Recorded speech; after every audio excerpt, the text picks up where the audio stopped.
Hello, and welcome again to Brews Musings, bringing philosophical, upbeat, fun-loving knowledge to Colorado Springs and beyond. Today we're talking about one of my favorite Sanskrit characters / words, and her name is Lila.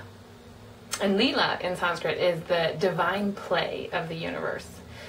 In Lila's more positive, fabulous forms, she shows up as serendipity. My favorite personal Lila story is a story about me being in New York. I had a girlfriend of mine visiting me in Queens when I was living in New York City, and I had gone out to Manhattan early in the morning to work as sort of a personal assistant for this guy. And I'd worked with it for 4 or 5 hours, and at the end of the day I had ended up on the Upper West Side, and I called my friend Jenny, who was in Queens when I left her.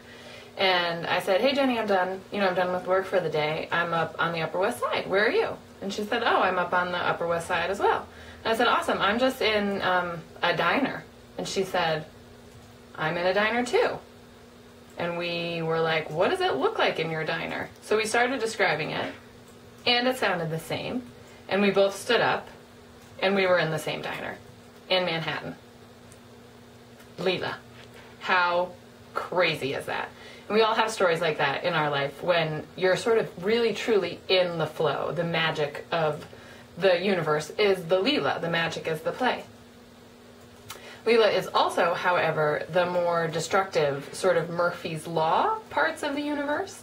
So that those days that we have when nothing is going to go right, everything is going wrong. And this part of Lila is where I think we're more called to action. So that when I'm having one of those Murphy's Law days and nothing's going right, there's a tendency for us to harden. We get harder and we get sort of stiff in our perception of nothing going the way we want. Things aren't going the way they're supposed to be going. It's all the universe against you type of thing.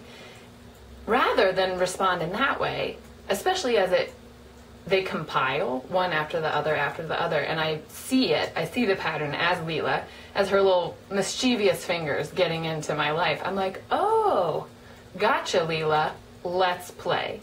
So there's a softening, and there's an acceptance of what's actually happening, rather than